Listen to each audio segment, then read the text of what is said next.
dans le conflit russo-ukrainien. C'est sans doute un tournant décisif. Le principal soutien militaire et financier lâche Kiev dans un clash médiatico-diplomatique totalement décapant. Zelensky va ou peut-il désormais affronter seule la Russie? L'Europe va-t-elle entrer en guerre sans le chef de file de l'OTAN? Analyse de la question avec nos consultants au plateau cette semaine. J'ai le plaisir d'accueillir Mamadou Alioune Diouf. Mamadou, bonjour. Bonjour Gilles, bonjour à tous les téléspectateurs et téléspectatrices de New World TV, en particulier du Forum du Dimanche. Mamadou Diouf est chroniqueur sur New World TV. Vous suivez ses chroniques de décryptage tous les jours à 18h10 sur votre chaîne New World Info. Il est journaliste, historien, islamologue, écrivain. Vous revenez d'ailleurs tout fraîchement du Burkina Faso. Vous avez lancé un bouquin. Oui, je reviens fraîchement du Burkina pour la dédicace d'un ouvrage. Je suis arrivé juste le vendredi et le chef ici avec le chapeau n'a pas voulu me laisser me reposer. Nous aurons l'occasion de parler de ce bouquin qui parle d'un panafricaniste malien que vous avez documenté mis à la face du monde. Tout à fait. Il s'agit d'un ancien combattant de la Première Guerre mondiale, ce qu'on appelle les tirailleurs sénégalais, qui quand même a eu un parcours extraordinaire puisqu'on parle de plus en plus de résilience dans nos pays. Quand il est revenu de la guerre, les colons ont décidé de le garder parce qu'il savait conduire les machines pour amener le premier gouverneur général qui allait créer la colonie de la Haute-Volta. Donc celui qui l'a amené de Bamako à Ouagadougou et qui l'a conduit également au niveau de Ouagadougou de 2019 à 2026. Mais ce monsieur n'avait rien à voir, bien qu'il travaillait dans l'administration coloniale avec la colonisation, il militait pour le RDA, il finançait le RDA pour que les gens se libèrent de l'occupation coloniale, il était pour la dignité africaine, comme il aimait l'appeler lui-même. Et c'est sur ce monsieur qu'on a fait un travail de recherche, qu'on a documenté, pour pouvoir montrer également qu'en Afrique, on a des capitaines d'industrie parce qu'il l'a été. Il a su fonder pratiquement une industrie, je dirais, en transport, en agriculture, avec d'énormes champs qu'il cultivait. Au niveau du commerce, au niveau de l'élevage, où il avait 4000 têtes de bœufs. Bon, vous imaginez ce que ça fait à l'époque, c'est plus qu'une fortune. D'ailleurs, ça lui permettait même sur le marché local au Burkina de venir participer parfois à des ventes aux enchères et de gagner devant le colon et les Libanais et Syriens qui à l'époque étaient les plus grands commerçants au niveau de la sous-région. Ben, s'il parvient à gagner, c'est parce qu'il avait plutôt réussi d'un point de vue économique. Ce monsieur, c'est Baba Diawara Sauté. Je vous recommande cet ouvrage dans les kiosques. Avec vous, l'homme qui ne bouge pas, son excellence, Sogoyou Kwaku Kegeouyou. Bonjour. Bonjour Gilles, et donc bonjour à notre ami. J'espère qu'il a amené quelques exemplaires de son livre parce que ça paraît très passionnant de voir que déjà à cette époque, quelqu'un juste parce qu'il conduisait le gouverneur a eu le réflexe de faire quelque chose pour lui-même et pour son pays, alors qu'il aurait pu se contenter de la belle vie du chauffeur du gouverneur, parce qu'en ce temps-là, le chauffeur du gouverneur, ce n'est pas une petite affaire. Ouais. Voilà, mais il a même tout dit militer dans le RDA. Oui. Voilà, on est loin de certains politiciens d'aujourd'hui, parce qu'ils ont le caviar, ils piétinent leur propre fer pour faire plaisir aux Blancs. Ah, lui, c'était tout le contraire. Hein. Il piétinait personne. Voilà. Très riche. Mais il disait, quand on lui disait tu es riche, il disait aux gens c'est vous qui voyez que je suis riche. Voilà. Il piétinait pas les gens, il était très humble, extrêmement généreux. Voilà. Dans son propre village, pendant la colonisation, il est arrivé que le colon ou le chef de canton descende pour dire aux populations sur l'immédiat venez payer l'impôt. Bon, c'était une corvée à l'époque de payer l'impôt. Ah oui. À lui seul, il a payé plusieurs fois l'impôt de tout le village. Voilà. Pour éviter la difficulté aux populations. Donc c'est pas celui-là qui va piétiner quelqu'un, il pensait plutôt servir au lieu de se servir. Voilà les vrais et les bons Africains. Le Baba Diawara Sauté, une référence malienne. Autant la coalition États-Unis-Europe prend l'eau sur les terres rares de l'Ukraine, c'est le titre du forum de cette semaine. Si vous nous suivez ce dimanche en direct sur satellite, contribuez à cette émission en direct. Plus 228 96 08 43 43, c'est le numéro pour nous écrire via WhatsApp. Si vous nous suivez sur notre chaîne officielle YouTube, New World TV, c'est le moment également d'envoyer vos commentaires, que vous soyez d'accord avec nous ou pas. Likez cette émission, partagez-la pour porter loin la voix de l'Afrique qui refuse la guerre dans le monde. Si c'est en différé sur notre chaîne YouTube également, faites le même geste, le pouce, partagez, commentez et suivez-nous, soutenez-nous. Première question, chers invités, quel commentaire vous inspire le sacré moment de télévision? C'est comme ça que Donald Trump en a parlé. Le sacré moment de télé offert au monde par Trump et Zelensky vendredi à la Maison-Blanche. Vous avez sans doute suivi cette scène, Mamadou Diouf. Oui, j'ai suivi en me posant, est-ce que je me suis trompé ou ce sont mes yeux qui me trompent? Ah oui, j'avais l'impression que c'est plutôt le Parlement du rire avec des comédiens, mais il y a cette réalité qui est là que je ne pouvais pas effacer. J'étais bel et bien devant deux présidents de république de deux États.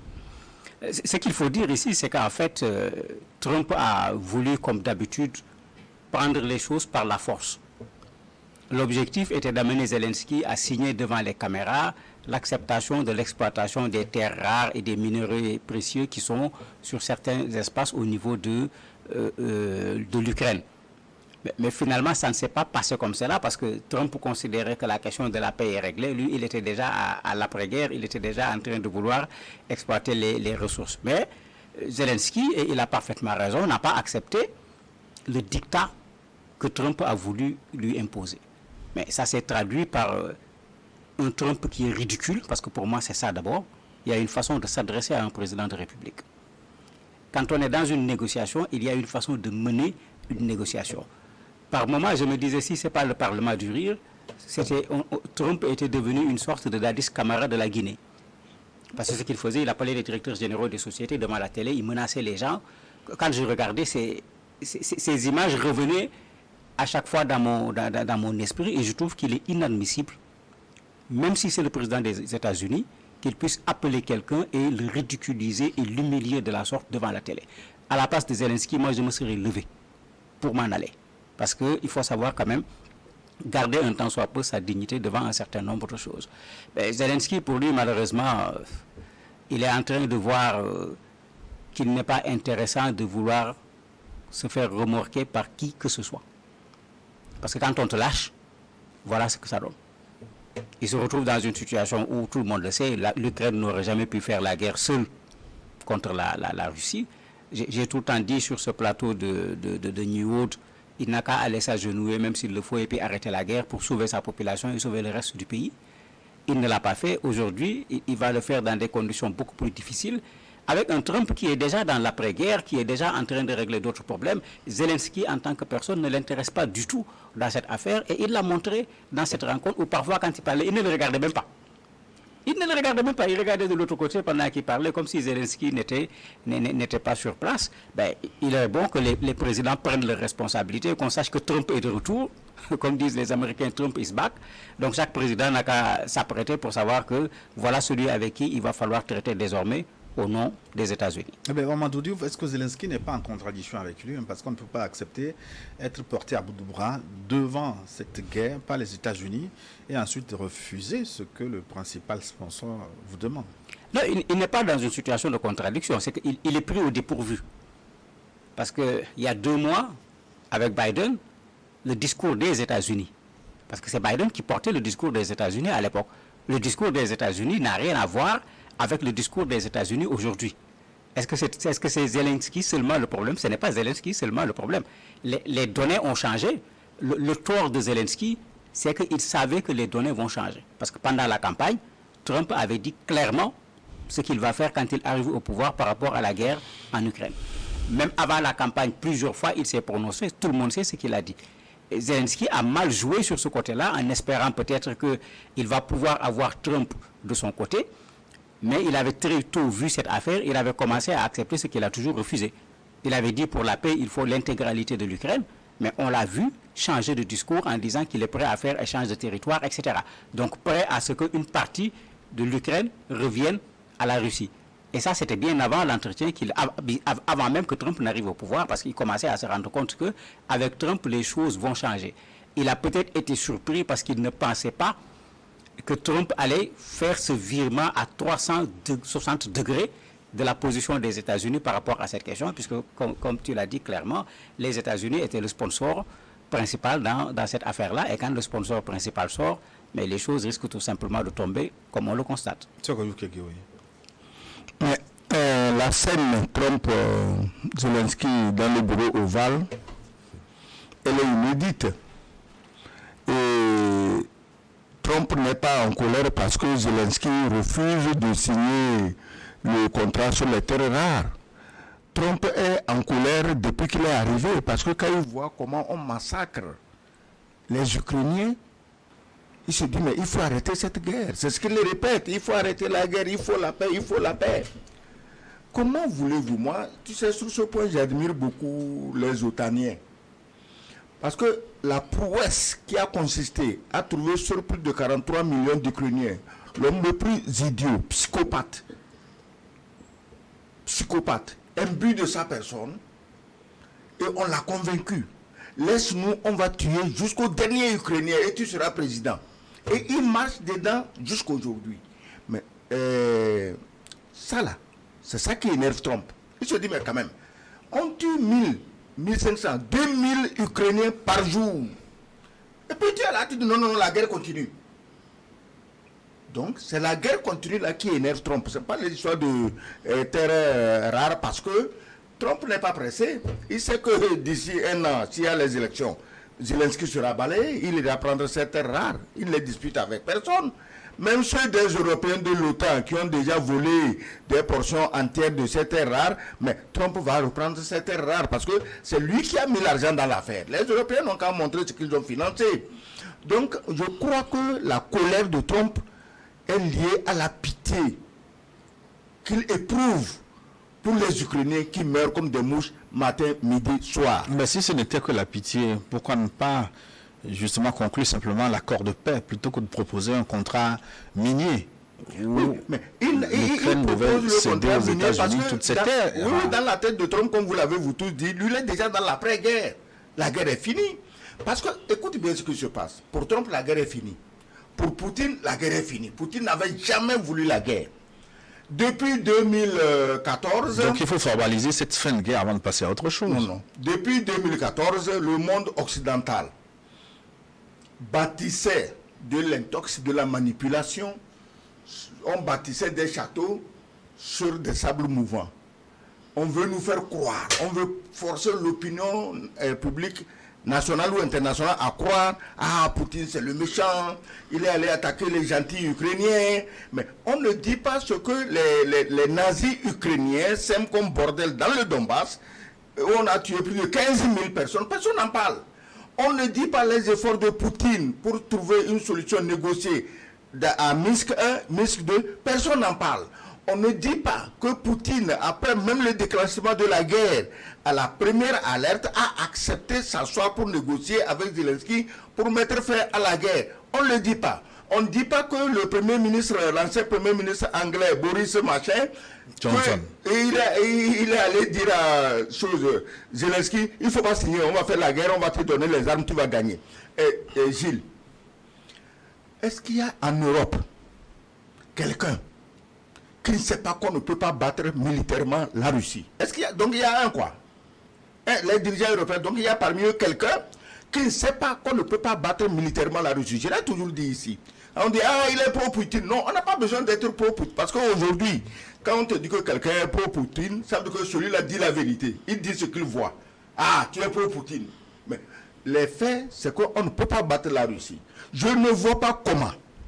Je dis bien, comment un comédien narcissique, psychopathe, inculte, vous le posez et vous lui dites d'aller battre un colonel du KGB. Si quelqu'un sait ce qu'on appelle KGB, je n'ai pas besoin d'explication. Et la Russie est là. Tous, ils ont attaqué, en un temps, à une époque ou l'autre, ils ont déjà attaqué la Russie. Les Français ont essayé avec Napoléon. Les Russes ont été prêts à brûler Moscou pour laisser Napoléon dans le château sans interlocuteur. Les Russes ont été prêts à se sacrifier. Plus de 26 millions de morts pendant la Deuxième Guerre mondiale pour gagner. Dites-moi par quel moyen aujourd'hui on fait croire à ce soulard, à ce drogué. D'ailleurs, j'ai oublié cet aspect parce que à la Maison Blanche, quand il est arrivé, c'est sûr qu'il a mis la dose un peu trop forte pour avoir le courage pour parler à Trump. Et comme la dose était trop forte, tu as vu comment il s'est comporté. Non, c'est comme ça qu'il allait terroriser le vieux Biden chaque matin et lui signer les chèques sans arrêt. Allez, 20 milliards, 10 milliards. Et il s'enrichissait avec ses compères. Aujourd'hui, pourquoi Trump fait peur? C'est pas parce que Trump veut arrêter la guerre. Il fait peur parce qu'il dit on va auditer l'argent que nous avons donné. Justement, cet argent, je voudrais poser quelques questions.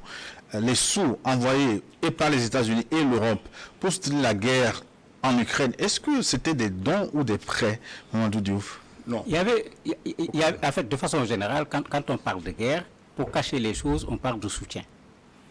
Mais quand on parle de soutien, souvent à l'intérieur du soutien, tu as un pourcentage qui est un don, tu as un pourcentage qui est un prêt, et qu'on ne précise souvent pas dans le contexte dans lequel on fait la guerre.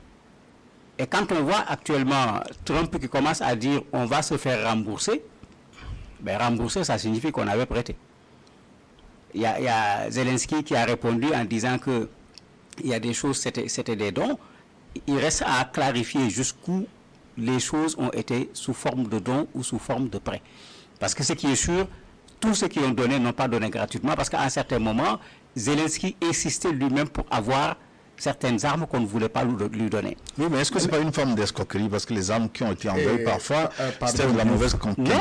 Non, ce n'est pas de l'escroquerie. À mon avis, ce n'est pas de l'escroquerie. Parce que ce sont les armes aussi, les armes que l'OTAN ne voulait plus utiliser. Zelensky a amené son pays là où il ne devait pas l'amener. Je crois que sur ce plan-là, il ne faut pas qu'on joue à cache-cache.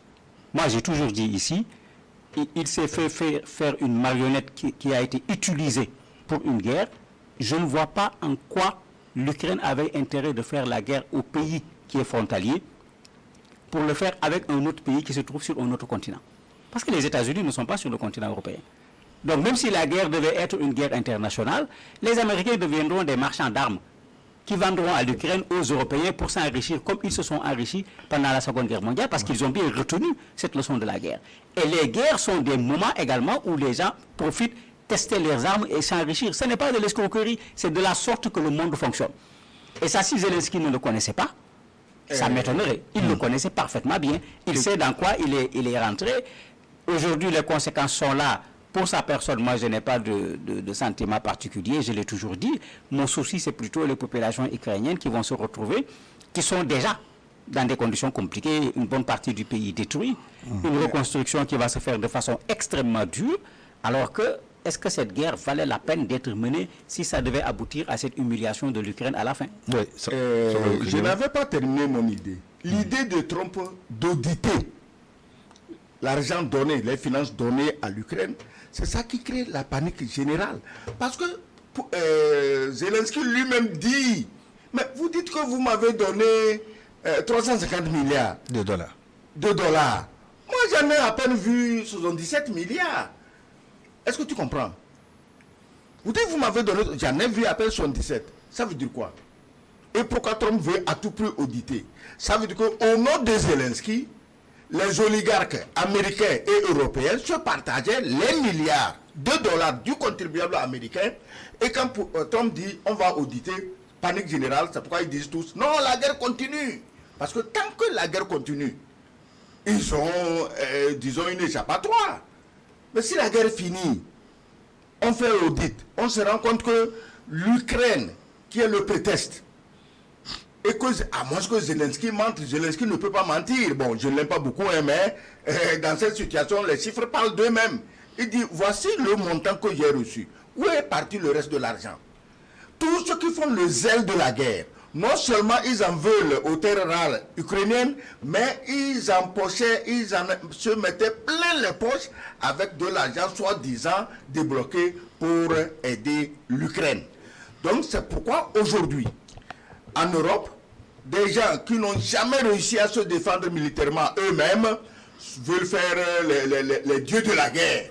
Ah, on va aller, on va envoyer les troupes, mais si les Américains ne sont pas là, Gilles, soyez sérieux. Du peu que nous connaissons de l'histoire de ces pays, dis-moi qui parmi eux peut inquiéter la Russie. Pourquoi ils veulent qu'on tue davantage d'Ukrainiens? Parce que tous les chefs d'État européens qui s'agitent là, mais la plupart, ils n'ont pas d'enfants. Ils n'ont pas d'enfants. C'est comme Hitler. Hitler n'avait pas d'enfants. Il a ramassé Eva Braun chez son ami photographe, machin, et il en a fait sa femme, il n'a jamais eu d'enfants. Donc, ceux qui n'ont pas d'enfants, c'est eux qui disent la guerre doit continuer. Parce qu'il faut massacrer les enfants d'autrui. Ou bien, ils ont des enfants qui sont déjà grands, qui sont en train de pantoufler sur leurs complices oligarques, voleurs et pilleurs des fonds publics européens, et ils sont là-bas tranquilles. Mais on dit à Zelensky, il faut baisser l'âge du recrutement à 18 ans. Mais c'est criminel parce que, pourquoi je parle de Hitler? Parce que ça me rappelle Hitler dans les derniers jours à Berlin. C'est des enfants de 14 ans, 15 ans, 13 ans qui défendaient Berlin. On leur donnait des lance-grenards qu'ils appellent Panzerfaust pour des lance-grenards anti-chars. Mais Zelensky veut reproduire le même chemin parce que Zelensky est tenu à bout de bras par les nazis de Azov. Et les Américains, sans savoir, parce qu'aujourd'hui, quand on dit où est passé l'argent qui était destiné à financer l'Ukraine en tant qu'État, à financer l'armement de l'Ukraine en tant qu'État, l'argent est allé dans la poche des nazis de Azov. Et ces histoires de nazis-là, Poutine ne veut pas entendre ça. Et il a raison. Poutine ne peut pas perdre, la Russie ne peut pas perdre plus de 20 millions de ses habitants en 39-45 pour se retrouver avec des nazis sous ses portes.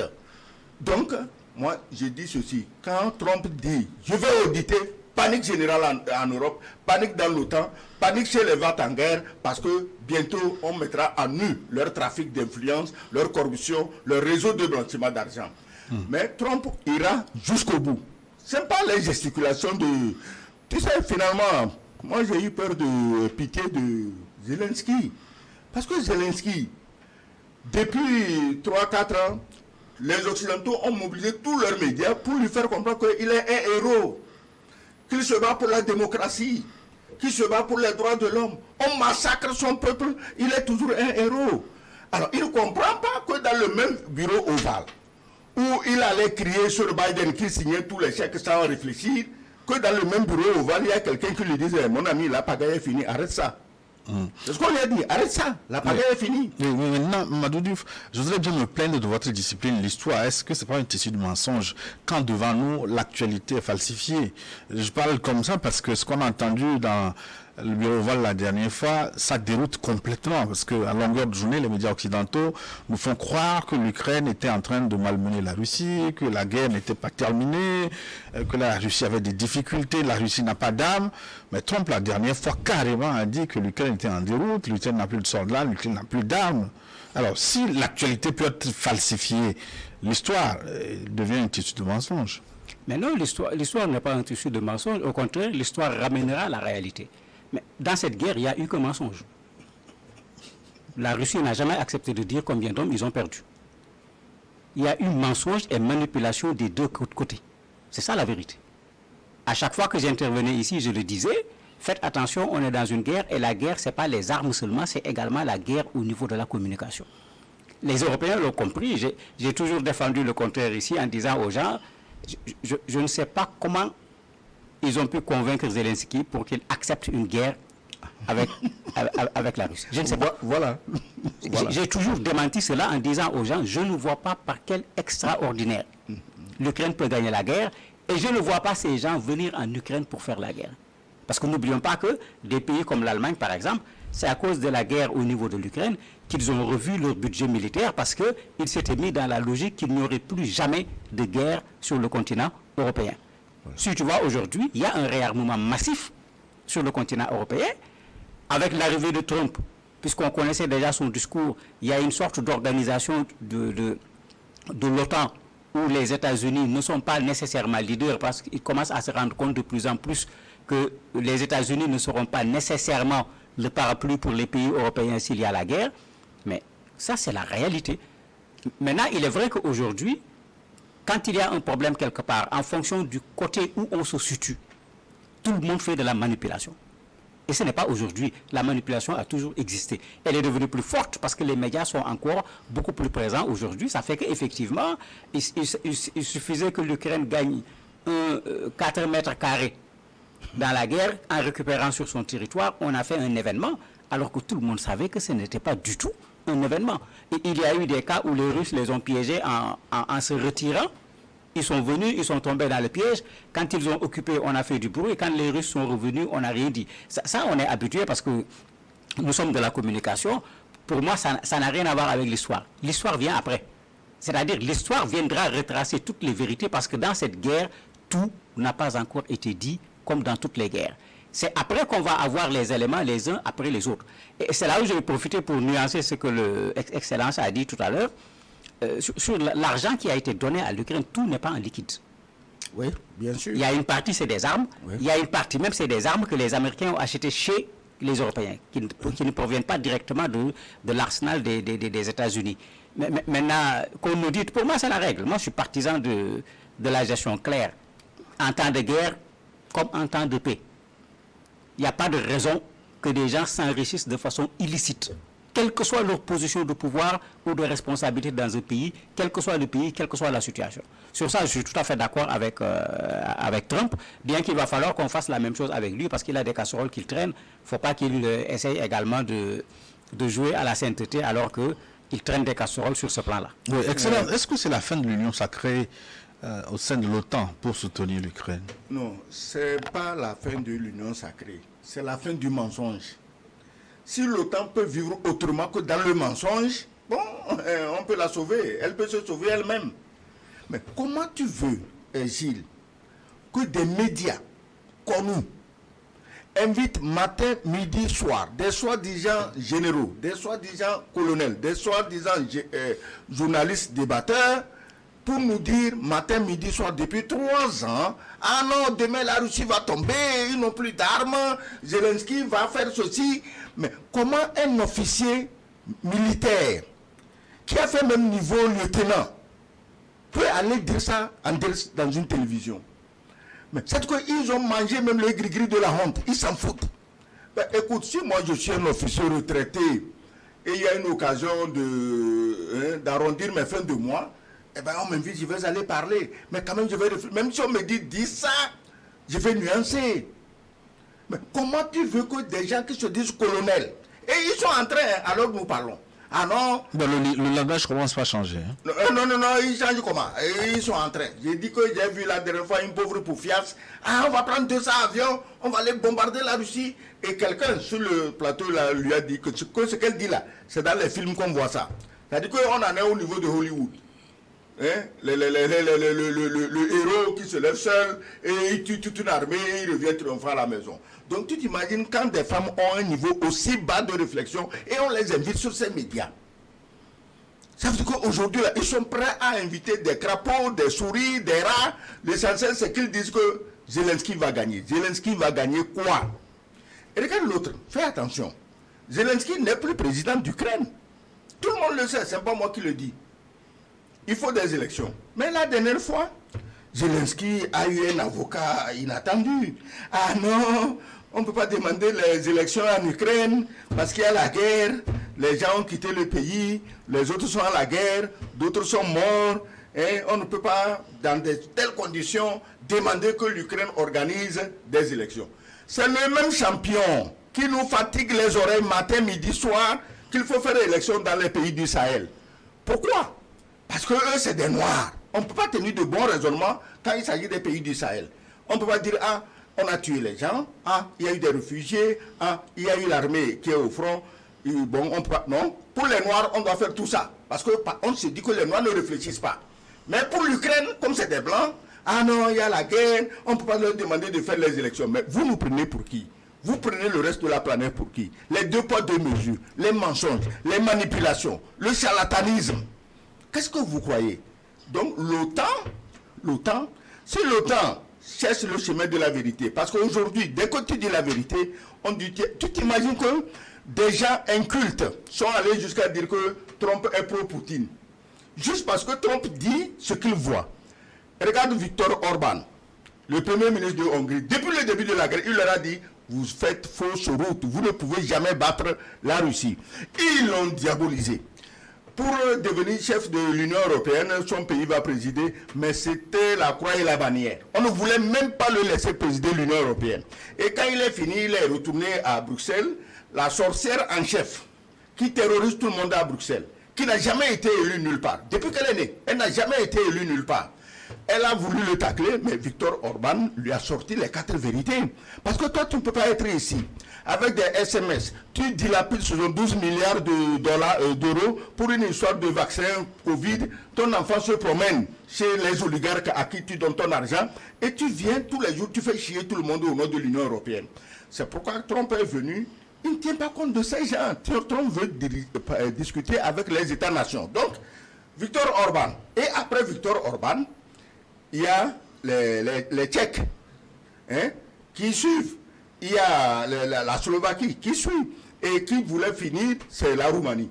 On fait les élections, quelqu'un gagne. On dit non, il est pro-Poutine. Il faut annuler les élections. Les conneries qu'ils ont faites en Afrique depuis 60 ans là, ils amènent ça même en Europe là-bas. Quelqu'un gagne, on dit non, comment on l'aime pas, on dit il n'a pas gagné. C'est ce qu'ils font en Afrique. En Afrique, on ne te laisse même pas gagner. On t'empêche de gagner. Là-bas, ils ont laissé le type, ils n'ont pas fait attention, le type a gagné. Et on dit annuler. Ils ont annulé. Hier, ils sont allés, avant, ils sont allés l'arrêter. Ils sont en train de perquisitionner chez tout le monde. Si on t'a vu un jour dire bonjour à Georgescu dans la rue, on va te perquisitionner. Ça, c'est la démocratie et les droits de l'homme. Et pourtant, ces pays de l'Est, de l'ancien bloc soviétique, qui sont russophobes, c'est-à-dire qu'ils n'aiment pas les Russes, parce qu'ils estiment qu'au temps de la guerre froide, les Russes les ont fait souffrir. Ok, à chacun ses sentiments. Mais aujourd'hui, c'est eux qui graduellement se rendent compte qu'ils ont été abusés et que la meilleure alliance à tisser pour leur survie, c'est avec les Russes. Tu as vu les élections en Allemagne?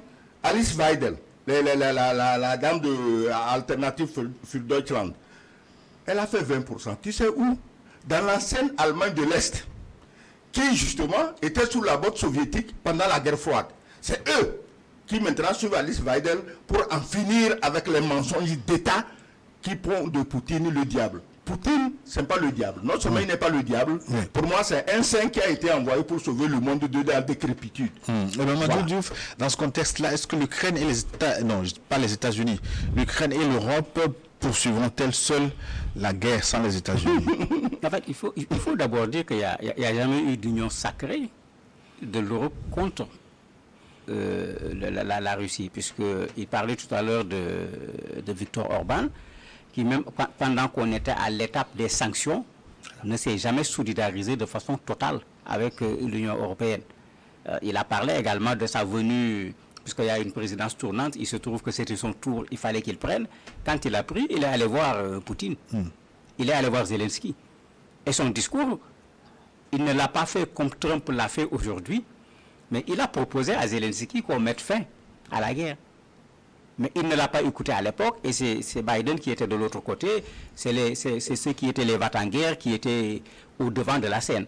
Et on parlait tout à l'heure de manipulation. Cette façon de parler d'union sacrée fait partie de la manipulation. Il n'y a jamais eu d'union sacrée. Parce que dans les sanctions par rapport au gaz, par rapport à plein de choses, mais est-ce que les Français ont arrêté d'acheter le gaz qui vient de la Russie? Non. Est-ce que les Allemands ont arrêté d'acheter le gaz qui vient de la Russie? Donc, en fait, c'est pourquoi aussi il est bon qu'on éveille les gens, qu'on ne laisse pas les gens manipuler, parce que quand il y a conflit, aujourd'hui c'est devenu un fait, il y a manipulation de tous les côtés. C'est ça la réalité par rapport à ce genre de conflit. Maintenant, est-ce que l'Union européenne va continuer la guerre? Moi, je n'y crois pas du tout. Je n'y crois pas parce que... L'Union européenne convoque Zelensky aujourd'hui en Angleterre. Non, justement, il est déjà allé, il a déjà eu 2,5 milliards de livres sterling de la part de l'autre psychopathe de Londres qui veut qu'on tue le reste des Ukrainiens. Mais ça veut dire que l'Union européenne a envie que la guerre continue. Non, ils n'ont pas envie que la guerre continue. Ils veulent qu'on tue le reste des Ukrainiens. Ce qu'ils essayent de faire, quand on est en face d'une guerre qu'on a déjà perdue, l'Union européenne est en face de 3 problèmes. Le premier problème, c'est son opinion publique. Puisque vous l'avez dit, pendant longtemps, on a fait croire qu'on va casser Poutine. Pas seulement le vaincre même dans la guerre, mais il va tomber économiquement, il va tomber diplomatiquement, etc. Quand vous faites le bilan de tout ce qu'on recherchait, militairement, effectivement, il y a un coup, il faut le reconnaître, il y a eu plein de morts également du côté des Russes.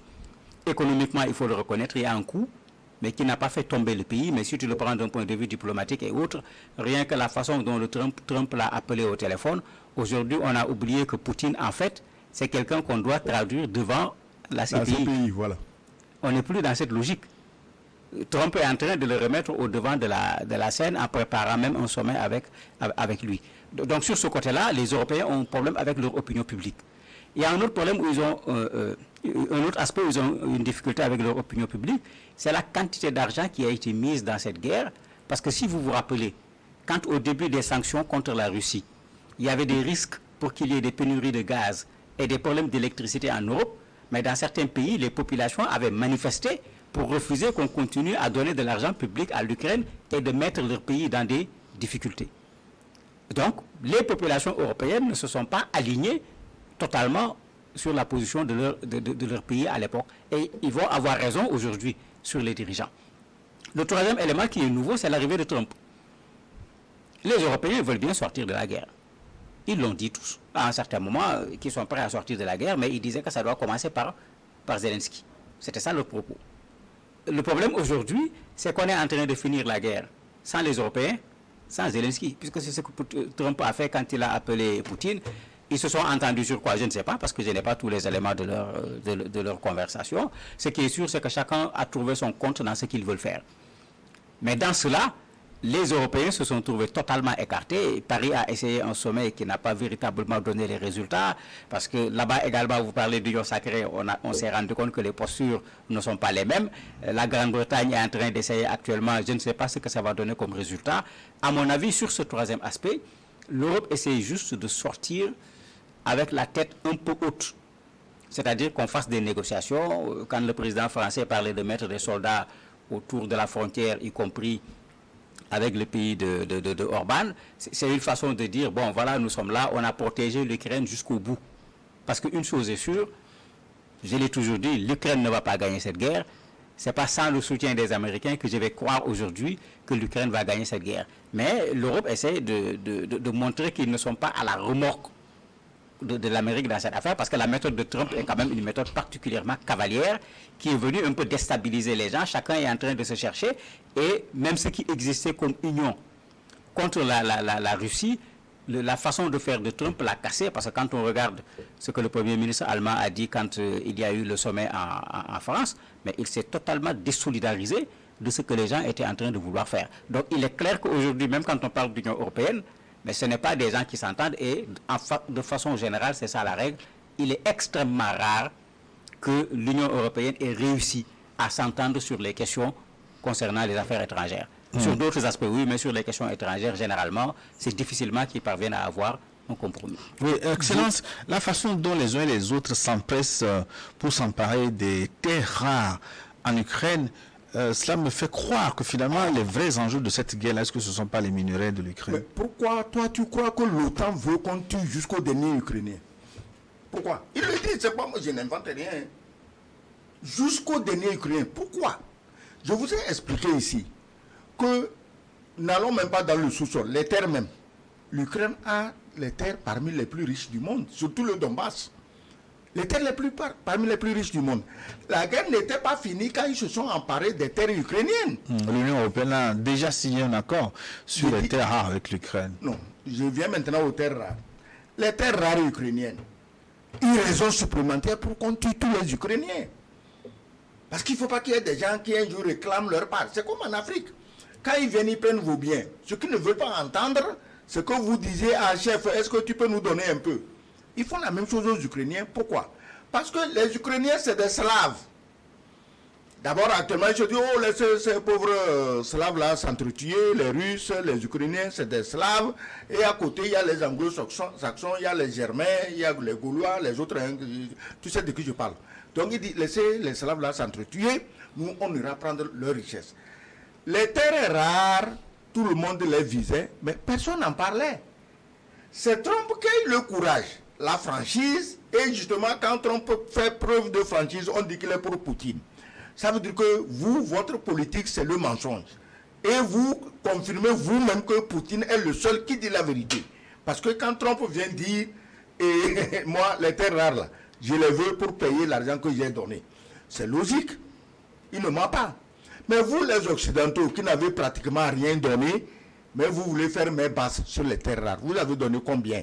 Oui, mais cette proposition de Trump a quelque chose quand même de colonialisme. Enfin, je ne sais pas. Gilles, le monde vit du colonialisme. Les Africains sont sous la botte coloniale depuis 1800 combien, intermède 1960, indépendance de singe, et le genou de l'Europe est sur notre cou. C'est du colonialisme. C'est ce qui fait que quand un dirigeant africain parle de souveraineté, d'indépendance, on dit qu'il faut l'abattre. C'est devant toi, non? Est-ce que j'invente quelque chose? Donc aujourd'hui, le monde marche sur la force. Ceux qui sont ici nous chantent démocratie, droit de l'homme. On s'en fout de ça, c'est les intérêts. Si tu as un pays qui peut voler chez un autre pour venir rendre heureux son peuple, mais qu'il y aille, on s'en fout des démocraties, on s'en fout des droits de l'homme. C'est ce que l'Occident nous apprend. Il faut qu'on les suive et qu'on les imite. Donc aujourd'hui, les terres rares, on se rend compte que les gens là, ils tuaient les Ukrainiens, mais il y avait des raisons qu'on ne connaissait pas. On dit, en réalité, actuellement, les Anglais ont déjà pris une partie des terres rares. Et on a peur de lui dire, mais ils en ont pris. Je le disais ici la dernière fois, on n'a pas encore prononcé le nom des autres pays européens, les grands pays, la France, l'Allemagne, mais l'Angleterre en a déjà pris. Trump sait tout, Trump est informé. Attends, le type là, ils ont les meilleurs services de renseignement du monde. Il sait qui a pris quoi. Il vient dire, j'en veux pour 500 milliards. Il veut sa part. Je veux ma part. C'est moi qui ai financé. 350 milliards de dollars, on ne peut pas les donner comme ça gratuit parce que le peuple américain a besoin de cet argent, ne serait-ce que pour assurer la sécurité de ses frontières. Est-ce que assurer la sécurité de ton pays aussi, c'est un délit? C'est être comme Poutine? On va dire que tu es Poutine parce que tu veux assurer la sécurité de ton pays? Donc maintenant, chaque fois que Trump dit quelque chose empreint de bon sens, non, il est pour Poutine. Je dis bravo. Ça veut dire qu'on finit par savoir que Poutine est le seul qui tient des propos de bon sens. Donc aujourd'hui, les Occidentaux, on l'accorde au cou. Pour un âne enlevé, 2 voleurs se battaient. Pour une Ukraine défaite, 2 voleurs se battent, les Occidentaux, l'Europe et l'Amérique. Alors, selon toi, qui sera le 3e larron qui va s'emparer de l'âne? Parce que la Russie peut finalement récupérer toutes ces terres. Merci. Et l'affaire est terminée. Merci, tu comprends vite. Le 3e larron est assis à Moscou, il ne dit rien. Oui, Mamadou Diouf, finalement, Zelensky s'est fait avoir grossièrement. Je ne veux pas parler de Zelensky parce qu'il n'est pas seul. Il a été suivi quand même par des troupes ukrainiennes, par milliers. La population était visiblement derrière lui. Donc l'Ukraine tout entière, de bout en bout, s'est fait avoir. Oui, ça c'est clair. C'est clair que... en fait, Zelensky s'est fait avoir. Zelensky avait son plan. Il a échoué parce que je ne crois pas que Zelensky avait imaginé que les choses allaient se terminer de la sorte. S'il l'avait imaginé, je ne crois pas que quelqu'un de sensé aurait pu rentrer dans cette aventure-là. Mais un mot sur cette question des terres rares-là. Il faut rappeler que de façon générale, ce qui se passe aujourd'hui, quand on déclare les causes des guerres, les déclarations sont fausses. Qu'est-ce que les Américains avaient dit pour attaquer l'Irak? Qu'est-ce qu'ils avaient dit pour attaquer l'Afghanistan? Les armes chimiques. Qu'est-ce que Trump est en train de faire actuellement, de vouloir faire avec la Palestine? Ce n'est pas les terres. Il dit qu'il va transformer ça en Riviera. Il y a les morts, il y a tout, il s'en fout. Lui, ce qui l'intéresse, c'est la terre, c'est de mettre des bâtiments, c'est de faire sortir de l'argent. Donc, en fait, il y a cette réalité qui est là dans ce monde, mais vous avez des gens qui sont suffisamment émotifs pour croire rapidement ce qu'on leur dit. Qu'est-ce qu'on avait fait avec Kadhafi ici pour attaquer la Libye? Qu'est-ce qu'on nous avait dit? Démocratie. Finalement, qu'est-ce qu'on a vu de façon concrète? En fait, c'est pour dire que Zelensky, c'était exactement la même chose. Il y a des gens qui étaient dérangés par le fait que la Russie était en train de prendre de plus en plus de la force sur la scène internationale. Et les gens ne voulaient pas se retrouver dans l'ancienne situation où, avec l'ex-URSS, ils avaient de la force en créant une sorte d'équilibre de la terreur, comme on l'appelait, au niveau géopolitique. Pour éviter de retourner dans cette situation, il fallait l'affaiblir. Comment faire? Créer une guerre, parce que militairement, financièrement, ça fait perdre énormément de choses. Ils l'ont essayé, ça n'a pas marché. Maintenant, quand on parle des terres rares aussi, n'oubliez pas que l'Ukraine faisait partie de l'ex-URSS. Qui connaît mieux ces terres? Mais une des plus grandes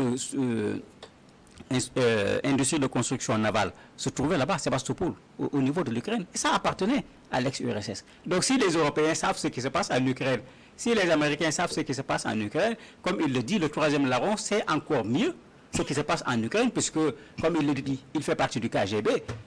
Mais ils savent très bien ce qu'il y a sur le sol ukrainien, qui était également le grenier de l'URSS à l'époque. Donc ceux-là également ont besoin de ces terres, certainement. Malheureusement, Zelensky a joué le jeu, il a perdu sur toute la ligne. Ouais. On va revenir sur le sujet dans la seconde partie. Merci à tous ceux qui nous suivent sur les réseaux sociaux, sur notre chaîne YouTube et sur Facebook. Une pause pour des impératifs commerciaux. On se retrouve dans 10 minutes.